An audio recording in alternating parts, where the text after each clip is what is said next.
I'd always been the odd one out in my family. While my older sisters Diane and Rebecca both followed our parents' well-trodden path into corporate law, I chose a different direction, pursuing my passion for sustainable architecture. According to my family, this made me the creative but impractical one, the sister who could never quite get her life together. Maya, honey, when are you going to get a real job?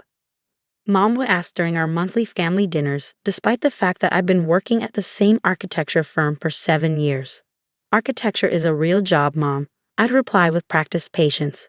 Of course it is, sweetie, she'd say in that tone that meant the exact opposite. But is it stable? It didn't matter that I'd helped design award-winning sustainable buildings across the country. It didn't matter that I lived comfortably within my means in a modest but beautifully renovated apartment, because I didn't match their definition of success. Corner office, 6-figure salary, luxury car.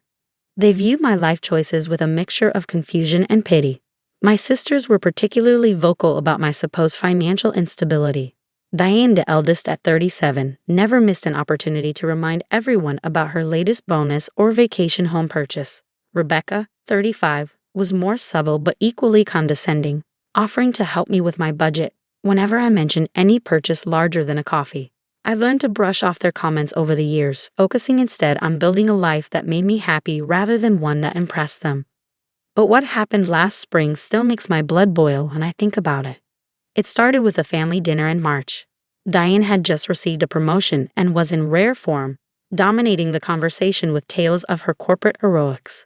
So to celebrate, she announced, clinking her fork against her wine glass dramatically, "I've decided to treat the family to a luxury vacation in Bali this summer. 2 weeks at a 5-star resort, all expenses paid." Our parents beamed with pride while Rebecca gasped in delight. "That's incredibly generous, Diane." "Well, it's important to share success with the people who matter," Diane replied, smiling broadly. I waited for her to look in my direction, to include me in the invitation. Instead, an uncomfortable silence fell over the table as everyone suddenly became very interested in their plates. "Maya," Diane finally said, her voice taking on a delicate tone that immediately put me on edge, "we were thinking this trip might be a bit much for your situation." "My situation?" I repeated, setting down my fork. "You know," Rebecca chimed in with fox concern, "with your career being more passion-driven than profit-driven. The time off alone would be a financial hit for you. Not to mention the spending money you'd need," Diane added. "We're planning some exclusive excursions that are quite costly." I felt heat rising to my face as I realized what was happening. "Are you saying I'm not invited to the family vacation because you think I can't afford it?" No, Mom interjected quickly. "They're just concerned about putting you in an awkward position." "We know how independent you are," Dad added, clearly uncomfortable. "You wouldn't want us paying your way." "Even though we absolutely would," Diane said with artificial sweetness that made my teeth hurt. "But we know your pride wouldn't allow it." The assumption was so wildly off base that I almost laughed. While I lived more modestly than my sisters by choice, I was far from struggling financially. In fact, thanks to some smart investments and my habit of saving rather than showing off, I was in an excellent financial position. But before I could correct their misperception, Rebecca spoke up again. "Actually, Maya, there is something you could help us with while we're away." I should have seen it coming. "Both our regular nannies are unavailable those weeks," she continued, "and we were hoping you might watch the kids. They love their Auntie Maya, and we pay you, of course." 5 children, 2 weeks, while they sipped cocktails on a Balinese beach. "Let me get this straight," I said slowly. "I'm not invited on the family vacation because you think I can't afford it, but you want me to babysit your children for 2 weeks while you're all gone."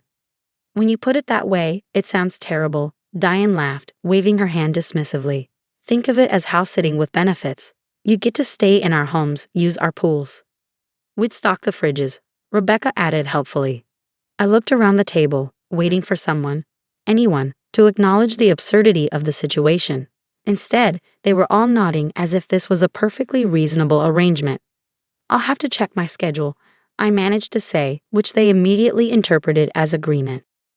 The conversation moved on, but I remained silent for the rest of the meal, a plan already forming in my mind. Over the next few weeks, Diane and Rebecca ramped up their vacation planning, creating a family group chat that excluded me where they shared resort photos and excursion options. Meanwhile, they created a separate chat with just me to coordinate the childcare details. when to pick up each child, their schedules, dietary restrictions, and an ever-growing list of rules and requirements. I responded politely but noncommittally, neither agreeing to nor refusing their requests outright. Whenever they pressed for confirmation, I'd cite work commitments that I needed to sort out first. This is exactly why you need a more structured career path, Diane texted after I mentioned potential work conflicts. Corporate jobs have clear vacation policies. I didn't bother explaining that my unstructured career had actually given me considerable flexibility and autonomy. I was saving that revelation for later.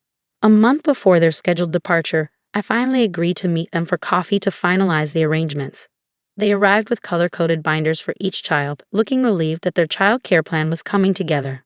"We can't thank you enough, Maya," Rebecca said, sliding a binder across the table. "The kids are so excited to have their fun aunt staying with them." "About that," I said, taking a sip of my coffee, "I'm afraid I won't be able to watch the children after all." Their expressions fell in perfect synchronization. "What do you mean?" Diane demanded. "We've been planning this for months." "No, you've been planning this for months," I corrected her. "I never actually agreed to it. I said I needed to check my schedule, and I have. It turns out I'll be out of the country those weeks." "Out of the country?" Rebecca echoed incredulously. "Where could you possibly be going?" I smiled. "Bali, actually." The silence that followed was deeply satisfying. "That's not funny, Maya," Diane finally said. "I'm not joking. I've booked my own trip to Bali. Different resort, different dates. I'm leaving a week before you and staying a week longer, actually." "But how can you afford?" Rebecca caught herself, but not quickly enough. "Afford it?" I finished for her.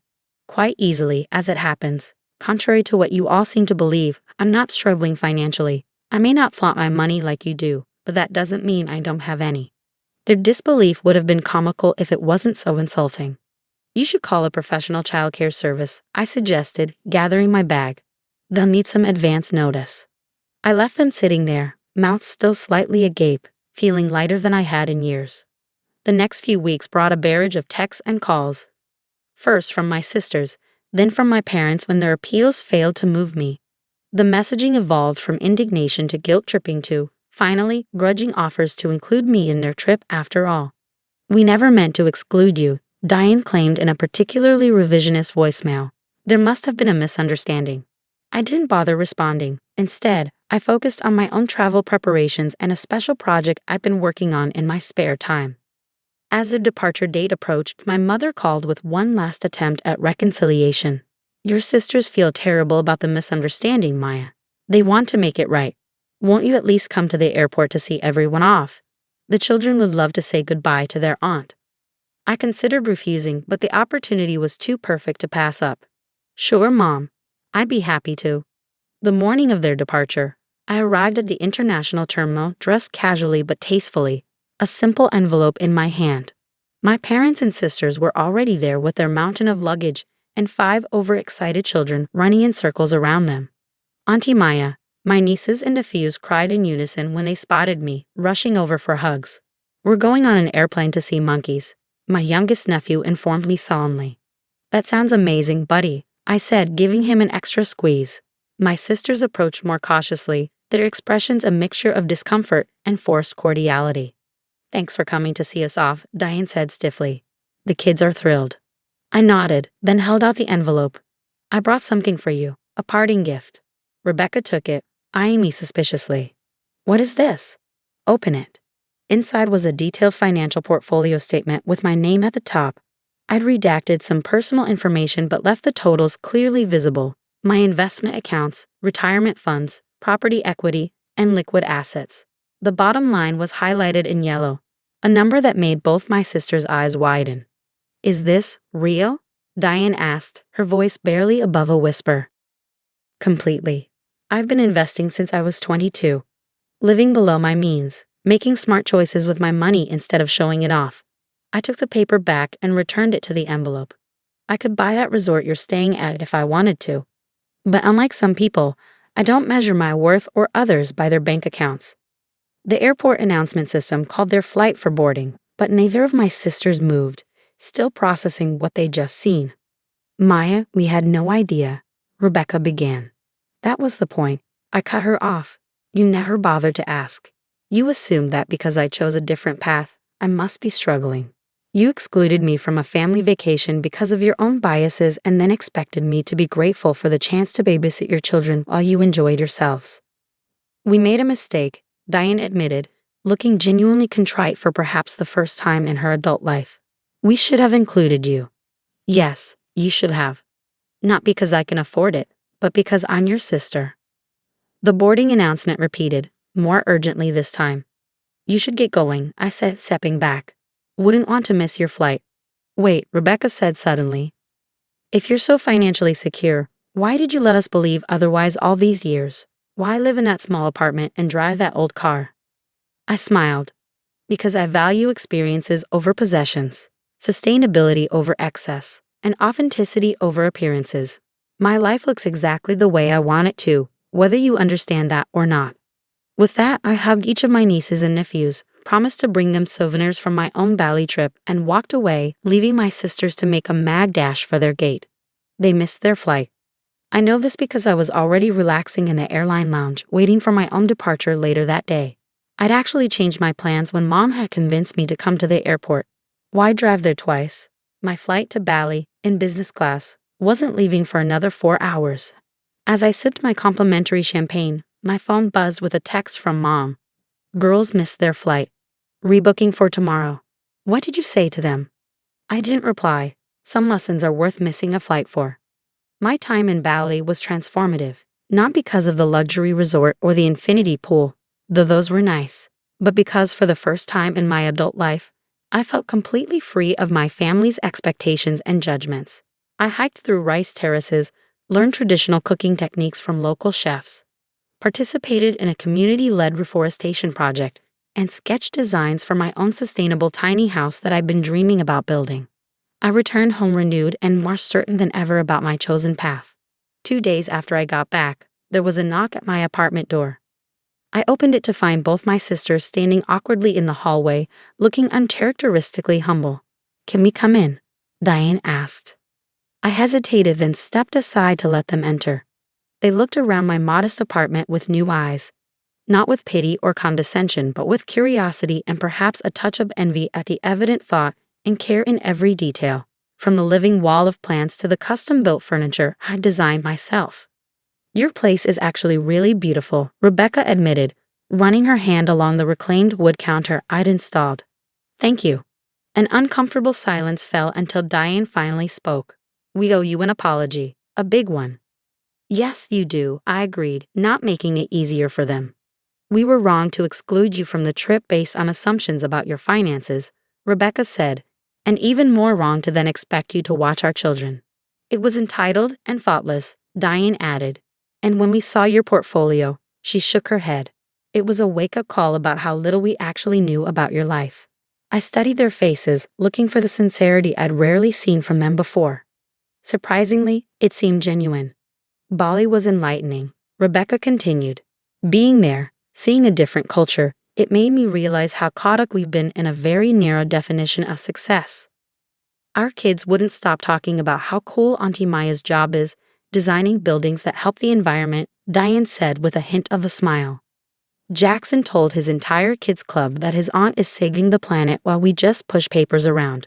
I couldn't help but laugh at that. Kids have a way of cutting to the truth. We'd like to start over, Rebecca said hesitantly. Get to know the sister we apparently never bothered to understand. Maybe you could show us what you actually do, Diane suggested. Your current projects. We've never really asked, and that's on us. I considered their offer. Years of dismissal and judgment couldn't be erased with one apology. But people can change when their perspectives are forcibly shifted. And while I have found peace in my independence, there was a part of me that had always wished for a genuine connection with my sisters. I'm working on designs for a community of affordable, sustainable homes, I said finally. I could show you the site next weekend, if you're free. The relief on their faces was palpable. We'll be there, they promised in unison. As they prepared to leave, Diane paused at the door. One more thing. Dad's 70th birthday is coming up next month. We were thinking of a family trip to the California wine country, a real family trip this time. Would you help us plan it? You've always had better taste than we have. I smiled, nodding. I'd like that. After they left, I sat in my living room surrounded by the life I'd built for myself. Modest by their standards, perhaps, but intentional and fulfilling in ways they were only beginning to understand. The path to rebuilding our relationship would be long, but for the first time, it seemed possible. Sometimes the most effective revenge isn't about getting even, but about finally being seen for who you truly are. 2 weeks later, I met my sisters at the construction site for my sustainable housing project. They showed up wearing impractical shoes and looking out of place among the dirt and building materials. But they were there, asking questions, listening intently as I explained the solar systems and water reclamation designs. "This is actually incredible, Maya," Diane said, genuine admiration in her voice as she studied the plans. "You're building homes people can actually afford that don't destroy the planet." "Meanwhile, we're helping billionaires become trillionaires," Rebecca added with a self-deprecating laugh. As we walked back to our cars, Rebecca linked her arm through mine, a small gesture that would have seemed impossible months ago. "You know what Jackson asked me yesterday?" Diane said, brushing dust from her sleeve. "He wanted to know if it was too late for Mommy to become an architect like Auntie Maya." I raised an eyebrow. "And what did you tell him?" She smiled. "I told him it's never too late to follow a better path." Nothing had changed overnight. My sisters still lived in their mansions and worked their high-powered jobs. I still preferred my sustainable apartment and meaningful career. But something fundamental had shifted in how we saw each other, not as competitors on the same narrow track, but as women who had chosen different paths worth respecting. And really, that acknowledgement was worth more than any luxury vacation could ever be.